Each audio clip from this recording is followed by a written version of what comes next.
Hey everyone, my name is Teresa O'Brien, and I am the K-12 account manager here at Goosechase. Super excited to share this webinar with you. Thank you for everyone that joined. And if you didn't join, here is an awesome webinar chatting with Dr. Ashley Booker on how she uses Goosechase to engage with her students, with her staff. And then we take a deep dive into the studio. So we have a studio tour as well as a quick experience building creative session where we learn how to use unlockable missions to create step-by-step experiences, story-driven experiences, and student choice experiences as well. So we've cut out the first portion that had the demo and some chit chat and whatnot. So here is the bulk of the webinar. We hope you enjoy it, and thank you so much for joining us to watch this.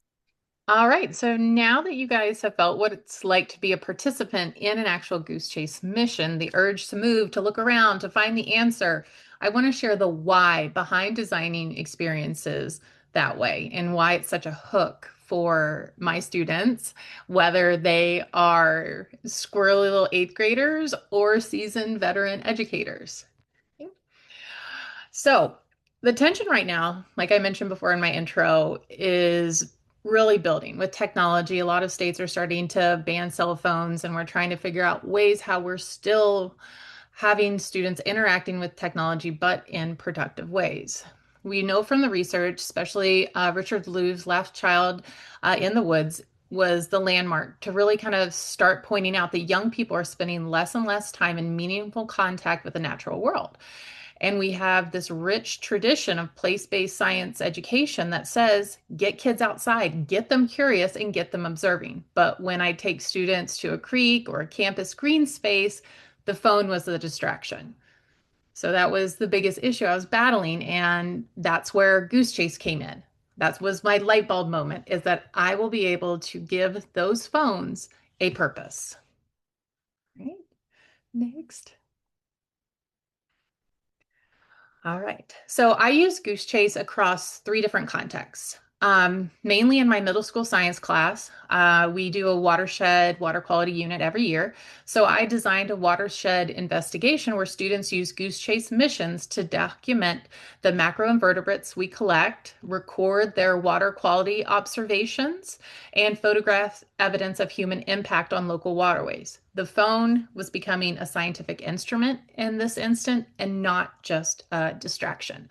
And like you guys saw in the Goosechase mission we just ran, we can set it up in teams. So not every student has to have their phone. You can have one per group, or in my instance, I have iPads in my classroom that the students use outside.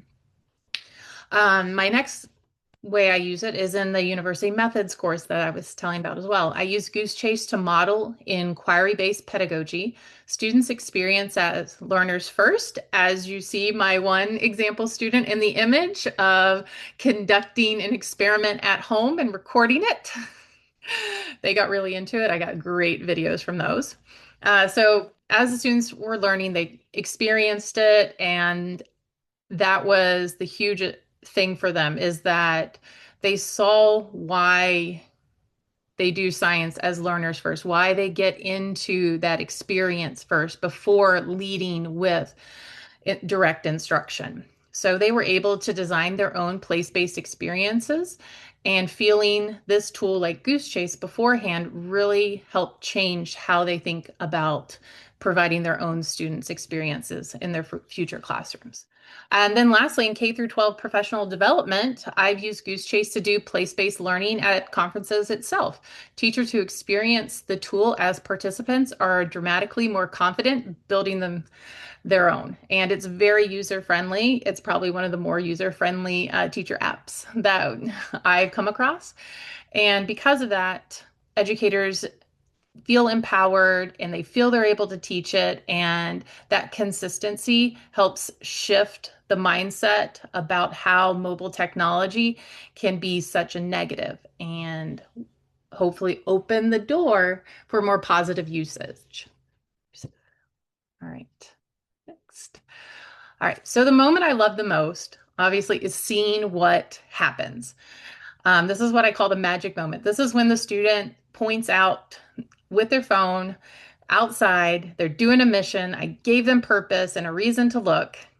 And I had an instance when I had a seventh grader this year who had completely been disengaged for most of the semester. When we were doing our macroinvertebrate sampling from our local waterway, they were able to photograph caddisfly larvae from a local creek during one of our missions outside. But she didn't just take the photo. She asked me what it was. So she looked it up. She came back the next day and asked if we could go back and see if there was more to see because she just became so engrossed in the discovery process and then using her phone to explore more, to learn more information about this macroinvertebrate that she just discovered. And that's why we like to use, or I like to use the term that this is the doorway opening. This is how the screen has opened this doorway, opened the student's eyes to what is out there. And um, if you think about students that are in your own classrooms who kind of check out or always trying to reach for their phone or getting drawn into their computer screens, that's when I think you should take the moment to say, hey, let's go outside. I know right here in Michigan now is not the best time, but there is better weather in the horizons. And Goosechase is just a great tool to help structure that outdoor learning experience. We saw with Teresa giving bonus points for certain missions. You also have the ability to take away points if somebody wasn't following instructions, which as a teacher is a great thing because they don't just get credit for submitting, they need to actually earn the points by genuinely accomplishing the mission. So there is scaffolding built in that us teachers really enjoy. And then it gives the students and teachers a reason to engage with a place they might otherwise just walk right past. All right, next. Okay. So where am I going with all this? What's coming up? What's new? So I'm in the process right now of getting some work published about using Goosechase and place-based as a place-based learning tool, both practitioner-focused pieces going into the formal peer review process. So fingers crossed that you'll be seeing it coming out soon. I'm also expanding the workshop side of this, partnering with Goosechase some more, like this wonderful webinar, to help reach out to more individuals to talk about how this is a great resource for both students and educators. And I'm available. My contact information's there if you need help with creating your own experience or to bounce ideas off, or how do we get around the technology hurdle, anything like that. But I really want you and your students to view the world outside of your classroom window. Really experience. Michigan is a great place to be to have all these different learning experiences.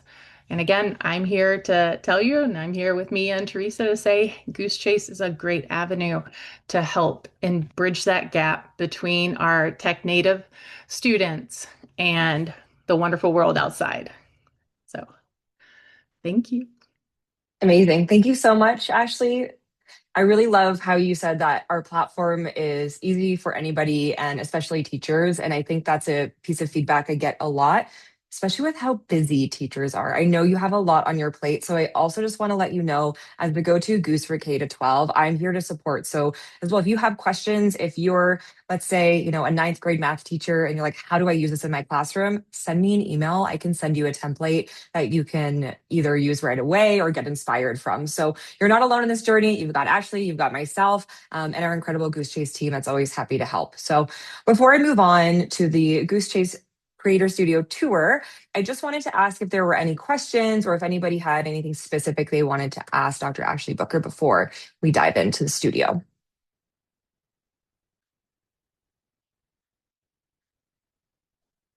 And Mia, you're able to see the questions come up, right? Yep. Yes, yes. So no questions at the moment. Feel free to type Great. them in the Q&A section or you can react. And I believe you can turn your mics on if you have a question, but nothing right now. Okay, great. Awesome. We will move forward. And again, we'll do a Q&A at the end. If there are no questions immediately, I myself am a slow processor and I think of something the very next day. So feel free to email me if you want to chat. Alrighty, so moving forward, we are going to dive into the Goosechase studio. Okay, so how the heck do we create a Goosechase experience? Well, we are going to learn. The best thing about our platform, as Ashley mentioned, it's super intuitive, super easy. We've built it as easy as possible to build and play around with. So I'm going to pop over to my Goose School, I should say. And the first thing we want to do when we're creating an experience is click the Create Experience blue button. This is going to open up a fresh blank experience for us. We want to hop over to the details, and here we will give it a name, a description, and then an image. I like to use AI often to create my fun images. I'll say, hey, can you make me a goose doing this? Or, hey, here's an image of a science lab. Can you add a goose to it? So feel free to get creative with that and have fun with your images as well. Then, after you fill in your details, and one more thing for schools, this is important to know before I hop over to missions. By default, the experience is always hidden from the search results. So your participants do need the join code that you have provided to join the experience.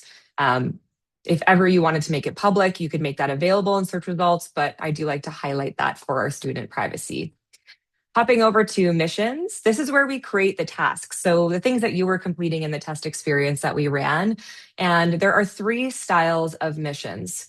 We first have our camera missions. Now you could ask your participants to take a photo or a video. And then we have text missions where you could have it be open-ended. So you're asking participants to answer a question and they can answer whatever they would like. And then you can also have an accepted answer set, meaning perhaps you're asking them what date was this ship built. They have to give you the correct answer in order to get the points. If they don't, they have to just keep trying. Finally, we have our GPS location. So our GPS mission, you would set a location and a range, and then either provide the participants in the GPS description with clues or the details for the location. And then once they are there, they can check in. If they're outside of that range, they cannot check in, so they will be prompted to try again. So they'll have to keep moving around until they find your GPS point. Those are the 3 mission styles. And something I want to highlight, if you're not sure where to get started, we have this awesome new feature you can create with AI in the platform. So it'll open this magical goose. You would click Start Generating. If you already have up to 5 camera missions within your experience, it's actually going to work off the theme you've already built. Because our experience is blank, we need to prompt it. So earlier I played around with some prompts, and I'm really hoping that it's going to work the way it did earlier. So I am running an outdoor goose chase experience for 6th grade science class. The goal is for students to explore the schoolyard while learning about plant life cycles. Earlier, it gave me 3 beautiful mission ideas, and it's going to ask for more details. Let's focus on photos. And then hopefully it will give us 3 experience. Yep, 3 mission ideas here. So we've got leaf life, capture a leaf up close, showing the different stages of its growth from bud to blossom, find a plant flower bud. If we like that, we can just click use, fills everything in for you, and then you can still fully edit it. Just to let you know, this is our first iteration, so it is just camera missions right now. However, sometimes I'll use this and then flip it to a text mission and then slightly change the description to fit a text mission instead. So that's the power of AI. And then you would just add the mission and there it is.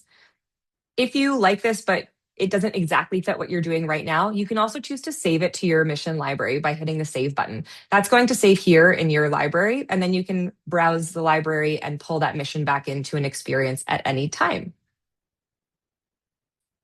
And then last but not least, you also have our support with our experience template library. So this is our website. All you have to do is click on resources, click the template library. We have over 300 experiences on here pre-built. It's a really great starting point.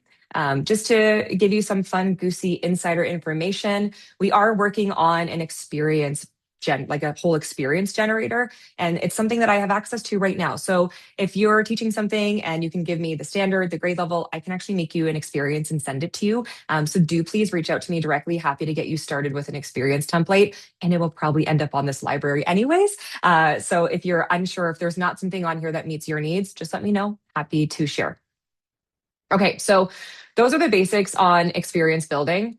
Our platform is quite user-friendly, so I'm not going to dive too much deeper into that. The only thing I wanted to show you is features that often get missed that are really helpful for making these experiences dive even deeper and be more creative and fun for your students and your staff. So I'm just going to click on this here and then go to the availability tab.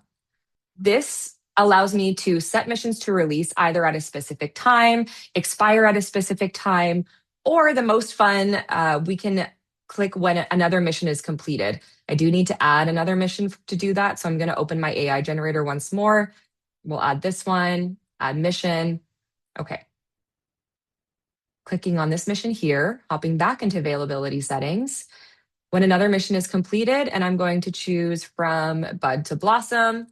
And now you can see when this mission is done, it will unlock this mission here. So this is how we can stack missions. And we're going to dive a little bit deeper into 3 experience styles that you can build. So now that we know how to add our missions, I will hop back into the experience that we played to dive into the broadcast and branding. Again, this is going to be more high level because it is super user friendly. Okay, so heading over to broadcasts, this is where you can send messages to all participants by clicking on the send a broadcast button.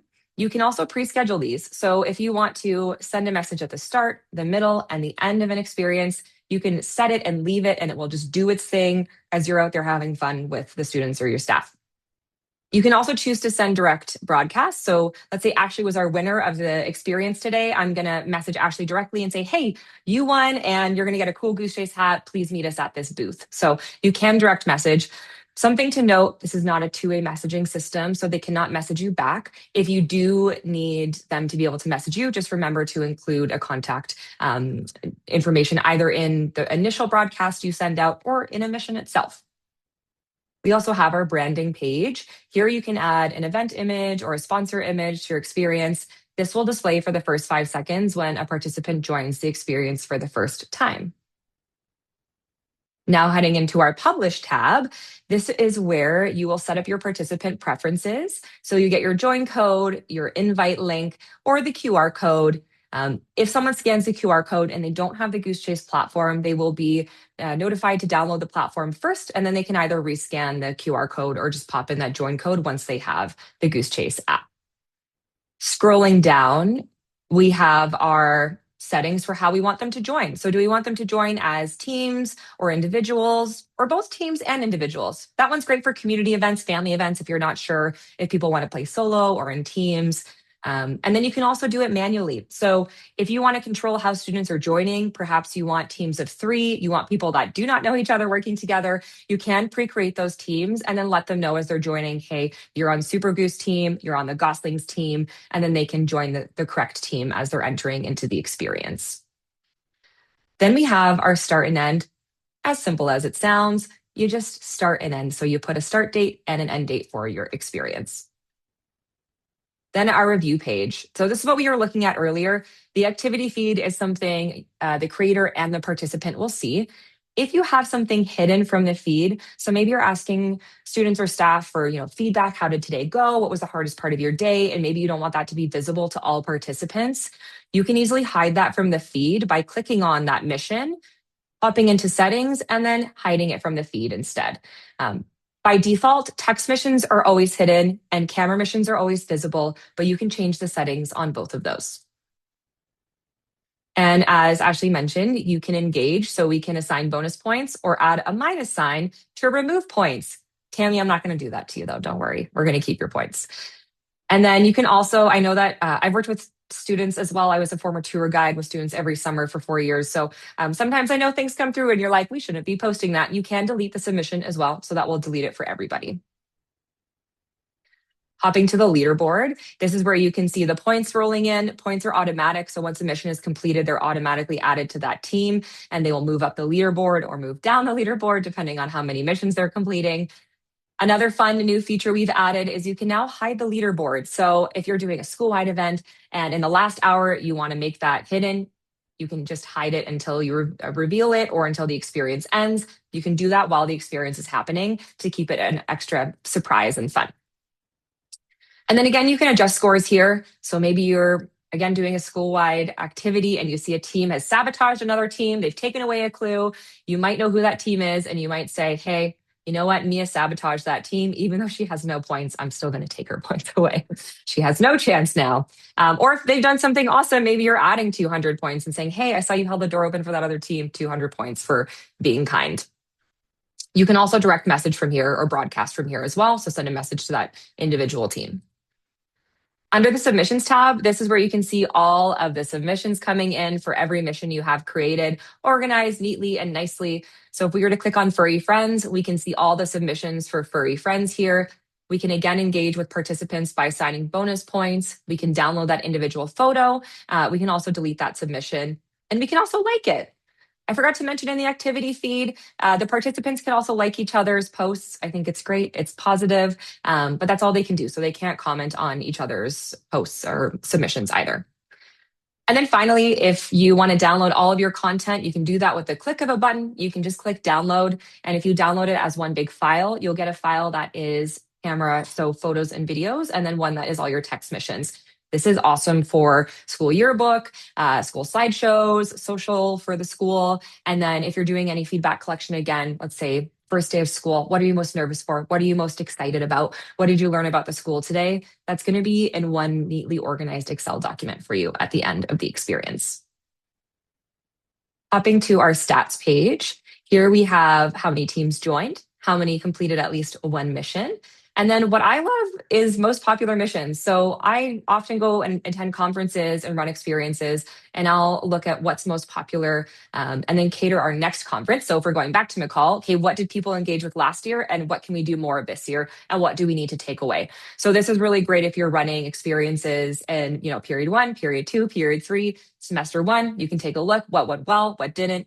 Next semester, we're going to adjust the missions in this way. And then lastly, we have our participants list. If they were joining as teams, so let's say you had 5 people on a team, you would be able to see everybody that joined that team here. So you could see, let's say we're all on the same team, Mary, Tammy, Jessica, they're all on the Goose team. They would see Goose, Goose, Goose. So you can see the individual participation as well.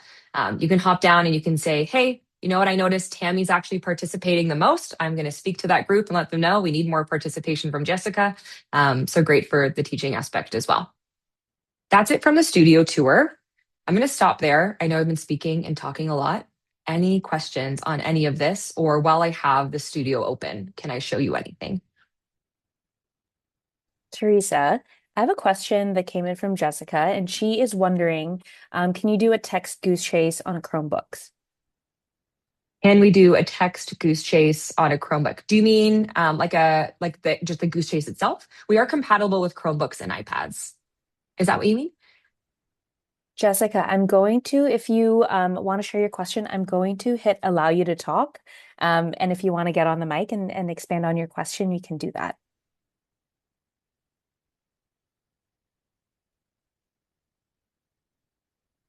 And if I've answered the question, no worries. And we can always connect after as well. Yeah.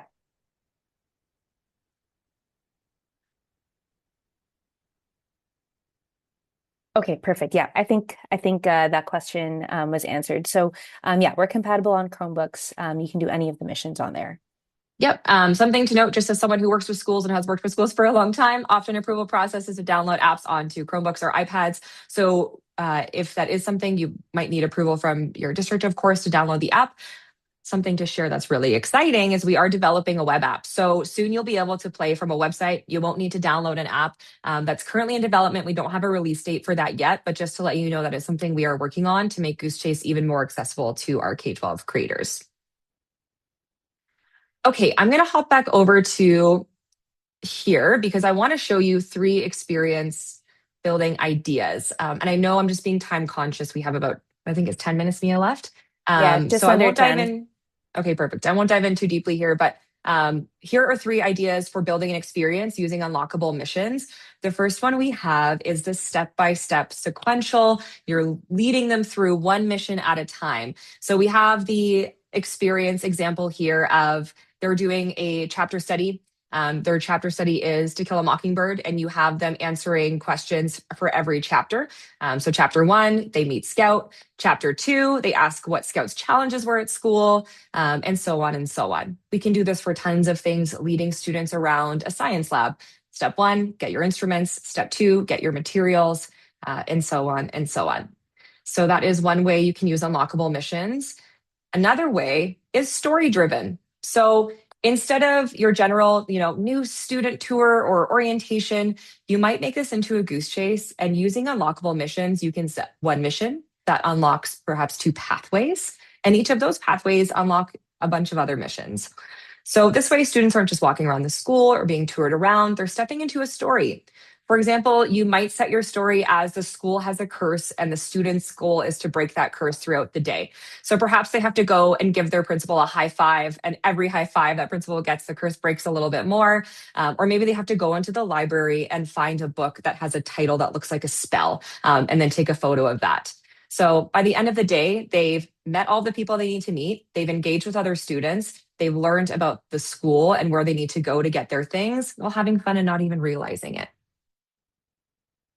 And then lastly, we have student choice, which I think might be the most powerful way, and maybe a way that people haven't used it too much yet. So I really want to share about this one. This is a very interesting way because, okay, to kind of start over, we could have three different pathways. And if you have the students playing in solo mode, you would have the students choose one pathway, not all the pathways. Pathway one could be a written pathway. Pathway two could be a design pathway where they're drawing. And pathway three could be a building pathway. So let's say in this experience, we have students redesigning something in the school to make it more accessible. So maybe that student wants to write the solution or draw about the solution. So that's how you would do it solo mode. Or you could do it in team mode where you have three students work together. Each student has to choose a pathway, a writing pathway, a building pathway, or a design pathway. And then once they get to the end of all their pathways, so they've completed all the missions in each of their preferred learning style, it then populates a mission that says, hey, this is great. Now I want you to come together and then make a proposal for this that you're going to present to your teacher. So student choice or student choice working together. Those are three different ideas using unlockable missions. Again, I'm always happy to hop on calls and brainstorm with our educators, but just wanted to highlight those options. And that's it. So now we have time for questions. If there are any questions, feel free to pop them in I'm not sure what you're calling it, the question box. This is my first webinar style. Usually we do Zoom style. Yep, the Q&A box, question box. Great.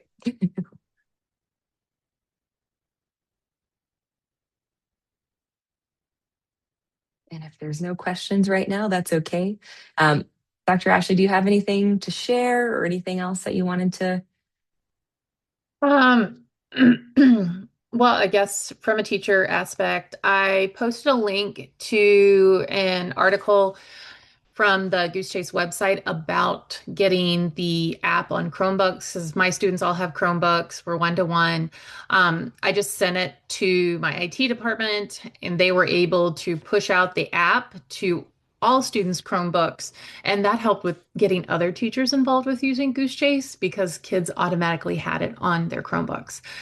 Something else that I got a lot of questions about previously was that students don't have to log in.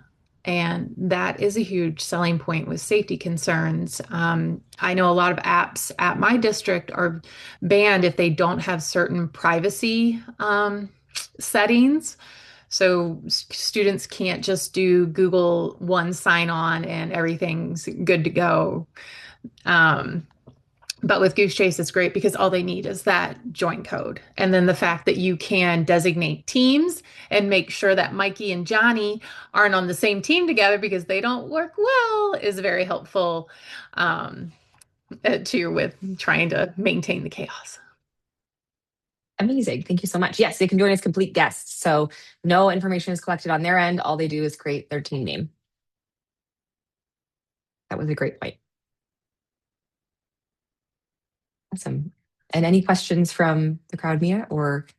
No, I don't think we Great. don't have any questions, but as Teresa mentioned earlier, we're always all ears. You can email us anytime. I think Teresa's email is up on the screen. And we also, part of why we decided to put the webinar together tonight is Ashley wrote a really wonderful story of her experience for us that's on our blog. We had shared it in some of the pre-event communications, but it's a really amazing kind of write-up about how Goosechase works and why it works so well. So if you're interested in hearing more about her journey in more depth, we have that resource. Sorry, we did have a question come in. Can you have students create missions? That's a great Awesome question. question. So, yeah, so if you have a school-wide license, so one that covers your whole school, it does incorporate students. I have actually quite a few accounts that are completely run by their student business officers, science officers, and the students are running experiences for students all year long for homecoming events, holiday events.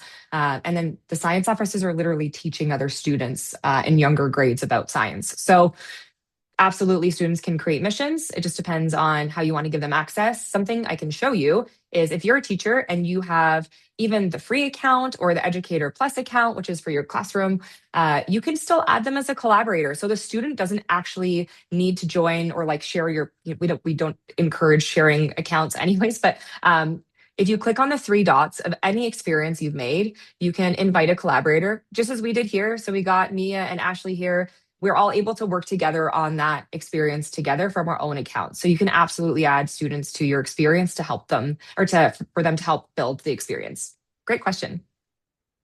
Also, one more thing since I'm on here. If something works really well for you and you want to share it with a friend or another teacher, you can easily make your experience into a template and you can share it out and say, hey, this worked for me in my class. Maybe it'll work for you. And you just copy that and it sends them over an exact duplicate of what you've made. There's just no participant data. So it's just the missions and the setup. Great question.